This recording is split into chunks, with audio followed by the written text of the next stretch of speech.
শুভ দীপাবলির প্রীতি ও শুভেচ্ছা। দীপাবলির ঠিক আগের দিনে আমি আর নন্দদা দোকান ঘরের ছাদে উঠে টুনি লাইট সেট করছি।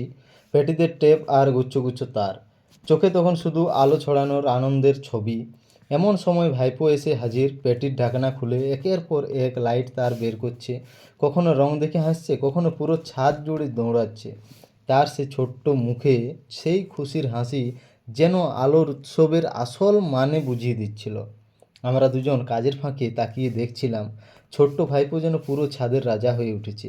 একদিকে আমাদের টুনি লাইটের শাড়ি, অন্যদিকে ভাইপোর হাসি। ঠিক তখনই হেডমিস্ত্রি এসে হাজির।